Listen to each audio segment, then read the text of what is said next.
Hello everyone, how are you all? This is Shivani Mishra welcoming you all in Blossom Chemistry classes. So today for class 9 I have something very special. Today we will discuss MCQs. MCQ means multiple choice questions.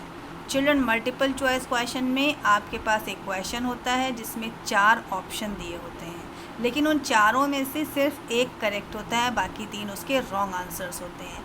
तो आपको correct one opt करना होता है, right. सो आज हम कौन सा chapter लेंगे? आज हम आपका केमिस्ट्री का टॉपिक लेंगे, chapter 1 matter in our surroundings, right. Start करते हैं हम अपना video. Okay, moving to the first question, the direct change from solid to gaseous state is known as. Question says कि अगर कोई चीज़ सॉलिड से डायरेक्ट गैस में चेंज की जा रही हो, जनरली क्या होता है, सॉलिड से लिक्विड, उसके बाद लिक्विड से गैस का चेंज होता है। यहाँ पूछ रहा है अगर डायरेक्ट हम चेंज कर दें सॉलिड्स को गैसियस स्टेट में तो उस मेथड को हम क्या कहेंगे। देखिए आपको 4 ऑप्शन यहाँ दिए हुए हैं, dissociation, condensation, sublimation and decomposition. Method जिसमें डायरेक्टली चेंज होता है सॉलिड का गैस में, और इसका उल्टा भी हो सकता है गैस का सॉलिड में, उसे हम सब्लिमेशन कहते हैं। क्या कहते हैं? सब्लिमेशन। वो सारे कंपाउंड जो ईज़िली सब्लिमेशन कर लेते हैं उन्हें हम कहते हैं सब्लिमेट।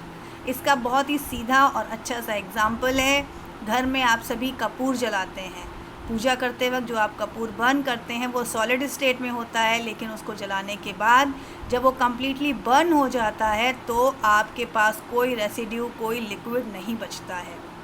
एक एग्जांपल और ले रही हूँ नैफ्थलीन बॉल्स का, जो छोटी छोटी गोली मिलती हैं वाइट कलर की, जिनको आप अपने घरों में जब कपड़े रखते हैं, बेड में, बक्से में, अलमीरा में, या फिर आप अपने सिंक और बेसिन में भी जिन गोलियों को डालते हैं उन्हें हम नैफ्थलीन बॉल्स कहते हैं। आपने नोटिस किया होगा ये नैफ्थलीन बॉल्स समय के साथ गायब हो जाती हैं, हमारे कपड़े तो उसमें गीले नहीं हो जाते। ये बॉल्स कहाँ चली जाती हैं? एक्चुअली इन बॉल्स का सब्लिमेशन हो जाता है, यानी ये सॉलिड से डायरेक्टली गैस में चेंज हो जाती हैं, राइट। चलिए मूव करते हैं क्वेश्चन 2 की तरफ।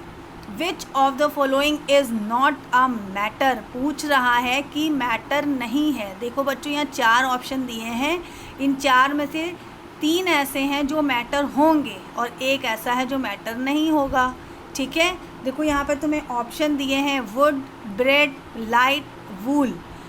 अब आपको सबसे पहले मालूम होना चाहिए मैटर कौन सी चीज़ है। मैटर का मीन्स होता है everything which can occupy space and has मास। वो हर चीज़ जो जगह घेर रही है, जिसका अपना कुछ वेट है, कुछ मास है, और वेरी इंपॉर्टेंट कि जिसको आप अपने सेंस ऑर्गन से फील कर सकते हैं, छू सकते हैं, स्मेल कर सकते हैं, टेस्ट कर सकते हैं, हर वो चीज़ क्या कहलाती है? मैटर कहलाती है, राइट। तो आप बताइए, वुड मीन्स लकड़ी, तो लकड़ी जगह घेरती है, उसका कुछ वज़न भी होता है, यानी कि ये तो मैटर हो गया, हमारा ऑप्शन तो ये नहीं होगा। ब्रेड आप सभी खाते हैं, वो भी जगह घेर रही है, उसका भी कुछ वज़न है, तो ये भी मैटर हो गई। लाइट को क्या आप वेट कर सकते हैं या लाइट जगह घेरती है? बिल्कुल नहीं। लाइट अगर आपके घर पे पड़ रही है या आप सनलाइट में जा रहे हैं तो आपका शैडो बन जाता है। ऐसा नहीं है कि आप जहाँ चलेंगे वहाँ सूरज की रोशनी नहीं पड़ेगी, बिल्कुल पड़ेगी। तो लाइट क्या करती है? जगह नहीं घेरती है ना। लाइट का कोई वेट है। अगर लाइट का वेट होता तो दिन के समय हम घर से बाहर निकल ही नहीं सकते थे, क्योंकि शायद हम दब जाते, लाइट बहुत ज़्यादा होती है सनलाइट, राइट। नेक्स्ट है बच्चों वुल मीन्स ऊन, तो ऊन भी जगह घेरता है, उसका वज़न होता है, यानी वुड, ब्रेड और वूल तो हमारे ऑप्शन है नहीं। ओके, बचा क्या? लाइट, तो हमारा ऑप्शन क्या हो जाएगा? लाइट हो जाएगा, right. Okay, moving to the third one. Question says in which process liquid changes into vapor at all temperatures। ऐसा कौन सा प्रोसेस है जिसमें लिक्विड वेपर में चेंज हो जाता है, यानी गैसेस स्टेट में आ जाता है किसी भी टेम्परेचर पर।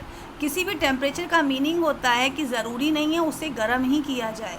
नॉर्मल टेम्परेचर पर सनलाइट में भी गर्मी होती है, उसके हीट से ही हो जाए लिक्विड वेपर में चेंज, तो उस प्रोसेस को हम क्या कहेंगे? ऑप्शन देखो यहाँ पर दिए, कंडेंसेशन, सब्लिमेशन, डिकम्पोजिशन और इवेपोरेशन। चिल्ड्रन, कंडेंसेशन का मतलब होता है किसी भी गैसियस फॉर्म को लिक्विड में लेके आना, उसे ठंडा करना। सब्लिमेशन आप सभी जान चुके हैं क्वेश्चन 1 में। डिकम्पोजिशन का मतलब होता है किसी चीज़ का टूट जाना। बचा क्या? इवेपोरेशन। इवेपोरेशन चिल्ड्रन वो प्रोसेस है जिससे लिक्विड को वेपर में चेंज किया जाता है किसी भी टेम्परेचर पर। आप पूछेंगे क्या एग्जाम्पल है? एग्जाम्पल, जब आप कपड़े छत पर डालते हैं, धूप निकली है नहीं निकली है, वो सूख जाते हैं। बारिश ना हो रही हो बस, वरना कोई फ़ायदा नहीं कपड़े फैलाने का। चलिए, राइट। पानी अगर आप भर के पानी रख दें तो वो सूख जाता है। गर्मियों में आपने देखा है सूखा पड़ जाता है, नदियाँ सूख जाती हैं, कहाँ चला जाता है पानी? पानी का इवेपोरेशन हो जाता है। पानी को उबाल थोड़ी ना रहे हैं। हाँ, एक चीज़ और, लिक्विड से वेपर तब भी बनता है एट हाई टेम्परेचर। अगर लिखा होता तो आप लिखते यहाँ बॉइलिंग। बॉइलिंग के लिए देखो बच्चों, हीट अलग से प्रोवाइड करनी पड़ती है, आग जलानी पड़ती है, उसको गर्म करना पड़ता है। लेकिन इवेपोरेशन बेटा नेचुरल फिनोमेना है, किसी भी टेम्परेचर पर लिक्विड का वेपर में कन्वर्जन हो जाएगा, right. Next one is the question 4, in which state of matter compressibility is maximum. ऐसा कौन सा स्टेट है मैटर का जो सबसे ज़्यादा कंप्रेसिबल है? कंप्रेसिबल का मतलब आप उसको प्रेस करें तो वो ईजिली दब जाएगा, ठीक है। तो बेटा सॉलिड को आप चाहे जितना दबाइए वो दबने वाला तो है नहीं। लिक्विड में भी अगर आप उसे प्रेस करते हैं तो कितनी हद तक करेंगे, वो सॉलिडिफाई तक आप कर सकते हैं, बट बहुत ज़्यादा कंप्रेसिबल नहीं होता है। लेकिन गैस कंप्रेसिबल होती है। आपने एक नाम सुना होगा CNG, compressed natural gas. Compressed का मतलब जिसको आप हाई प्रेशर दे करके, लो टेम्परेचर दे करके गैसियस मॉलिक्यूल को लिक्विफाई कर सकते हैं, यानी कंप्रेस कर सकते हैं। तो बच्चों आंसर हो जाएगा गैस। गैस क्या है? एक ऐसा स्टेट है जिसमें कंप्रेसिबिलिटी सबसे ज़्यादा होती है। Next question says which is not true for gases. 4 option दिए हैं, पूछ रहा है गैसेस के लिए इन चारों में से कौन सा सही नहीं है, यानी कि 3 सही हैं, है ना। चलिए पढ़ लेते हैं। There kinetic energy is the lowest, कह रहा है कि इनकी काइनेटिक एनर्जी सबसे कम होती है गैसेस की। Second says gases flow in all directions, gases expand maximum, gases have low density. देखिए कैसे, सबसे पहला ही ऑप्शन ऑलरेडी मैंने रेड करके रखा है, इसका मतलब यही आंसर सही है। कैसे सही है?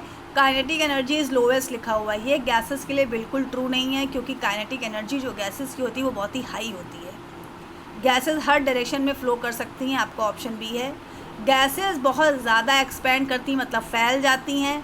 और गैसेस की जो डेंसिटी होती है, मतलब जो उनका घनत्व होता है, जो जिनका घनापन होता है, जिसकी वजह से मॉलिक्यूल पास पास रहते हैं, ऐसा कुछ नहीं होता। मॉलिक्यूल बहुत दूर दूर होते हैं गैसेस के। इसका बहुत ही सिंपल एग्जांपल है कि आप अपने रूम में बैठे होते हैं, लेकिन पड़ोसी घर में खाना बन रहा होता है, आप सूंघ लेते हैं क्या खाना बन रहा है, या कुछ अच्छा बन रहा है कि बेसन पक रहा है। बहुत सारे ऐसे ऑप्शंस हैं। किसी ने परफ्यूम लगाया, आप तुरंत बता देंगे फला व्यक्ति ने परफ्यूम लगाया हुआ है। खाना जल रहा है तो आप जान जाएंगे कहीं खाना जल रहा है। क्यों? क्योंकि जो गैस के मॉलिक्यूल्स होते हैं उनकी काइनेटिक एनर्जी, उनकी स्पीड बहुत ज़्यादा होती है, हर डायरेक्शन में वो फैल जाते हैं और बहुत तेज़ी से फैलते हैं, उनकी डेंसिटी होती ही नहीं, बहुत कम होती है। इस वजह से गैसेस का ये बिहेवियर है। तो ऑप्शन आपका जो है ए वाला, there kinetic energy is the lowest, ये आपका करेक्ट हो जाएगा answer. Next one, the temperature at which the vapor pressure of the liquid equals the atmospheric pressure at sea level 1 atmosphere is called। पूछ रहा है कि वो टेम्परेचर जिस पर वेपर प्रेशर लिक्विड का, किसी भी लिक्विड का वेपर प्रेशर एटमॉस्फेरिक प्रेशर के बराबर हो जाता है। Atmospheric pressure at sea level पे कितना होता है? 1 एटमॉस्फेयर एक ऐसा प्रेशर है जो स्टैंडर्ड है। अगर कोई भी लिक्विड का वेपर प्रेशर 1 एटमॉस्फेयर हो जाता है, जिस पॉइंट पर, जिस टेम्परेचर पर, उसे हम क्या कहते हैं? जाहिर सी बात है, वेपर बनाना है, वेपर प्रेशर लगाना है, तो उसका मतलब लिक्विड की बात हो रही है। उसको हम क्या कहेंगे? लिक्विड से गैस बनेगी तो क्या बन जाएगा बच्चों? क्या कहते हैं उसको? बॉयल करना, बॉयलिंग। मेल्टिंग का मतलब तो पिघलना होता है, सॉलिड से लिक्विड बनना। फ्रीजिंग का मतलब होता है लिक्विड से सॉलिड बनना। कंडेंसेशन का मतलब होता है गैस से लिक्विड बनना। बच क्या रहा है? बॉइलिंग। बॉइलिंग एक ऐसा है जिसमें आप लिक्विड से वेपर बनाएंगे। वेपर प्रेशर का मतलब होता है वेपर जो बन रही है उनकी वजह से उस लिक्विड की सरफेस पे जो प्रेशर पड़ रहा है ना, उसे वेपर प्रेशर कहते हैं, ठीक है। Next is in which state of matter shape is not definite. पूछ रहा है 3 देखो स्टेट होती है मैटर की, सॉलिड, लिक्विड, गैस। तीनों में ऐसा कौन है जिसमें शेप नहीं डिसाइड होता है? तो देखिए सॉलिड का तो शेप होता है, आप अपनी बुक्स ही ले लीजिए। ऐसा तो नहीं है कि आप बुक्स घर ले करके जाएंगे वो रेक्टेंगल थी, घर पहुँचते पहुँचते ट्रायंगल हो जाएंगी, ऐसा नहीं होगा। तो सॉलिड तो अपने शेप में फ़िक्स रहती हैं, यानी ये ऑप्शन तो गलत हो गया। गैस का बेटा कोई शेप नहीं है, आपने देखी ही नहीं है गैस। कैसे देखेंगे गैस? आप हार्ट शेप का बलून फुलाइए, हार्ट शेप का हो जाएगा। आप सर्कुलर फैलाइए, सर्कुलर हो जाएगा। आप ओवल को फुलाइए, ओवल हो जाएगा। तो गैस का कोई शेप नहीं, जैसे कंटेनर में कर दोगे फिल उसे, वैसे ही हो जाएगी, उसी का शेप ले लेगी। लाइकवाइज इन लिक्विड, ग्लास में पानी डालो तो ग्लास का शेप, जग में डाल दो जग का शेप, टंकी में डाल दो टंकी का शेप, ठीक है। तो लिक्विड उसी हिसाब से हो जाते हैं, यानी कि हमारे पास जो गैस और लिक्विड है इनका कोई शेप नहीं है।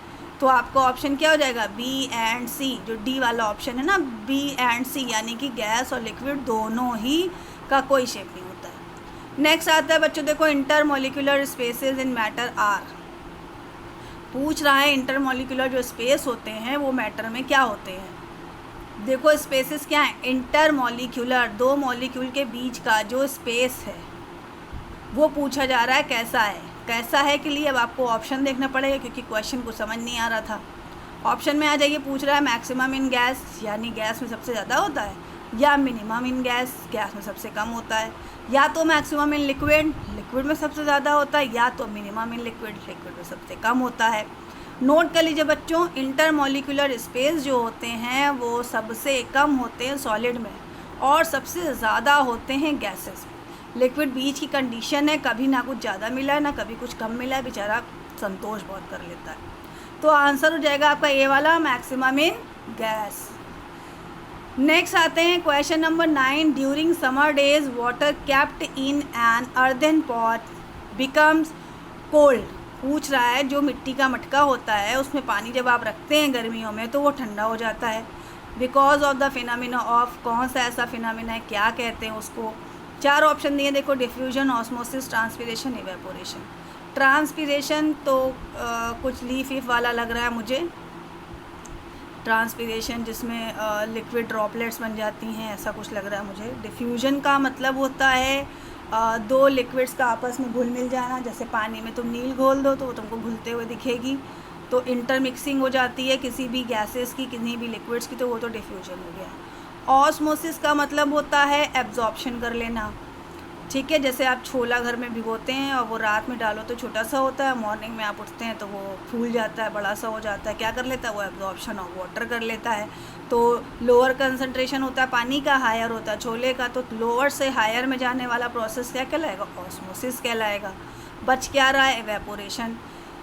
इवेपोरेशन ही होता है इसका आंसर। कैसे होता है? क्योंकि इवेपोरेशन में क्या होता है, किसी भी लिक्विड को आप गैस में कन्वर्ट करते हैं एट एनी टेम्परेचर। तो गर्मी की वजह से क्या होता है, जो मिट्टी के पॉट होते हैं उनमें पानी रखने की वजह से जो बाहर का टेम्परेचर होता है वो उनके साथ रिएक्ट नहीं कर पाता है।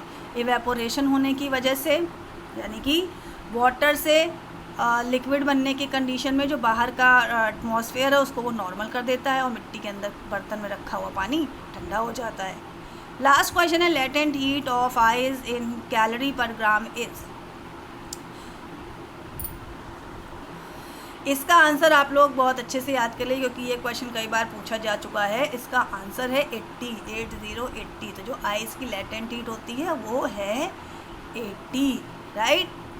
चलिए फिलहाल आज की वीडियो में इतना ही है, इतने ही क्वेश्चन आज आप करिए। Thank you so much. Must subscribe this channel, like and share the video. One more thing, these questions are really very important for the competitive examinations also. मैंने खुद एग्ज़ाम्स दिए हैं, मैंने देखा है कि इस तरह के छोटे छोटे क्वेश्चंस आ जाते हैं जो जनरली सबको नहीं मालूम होते। तो please subscribe this channel for more the videos. Thank you.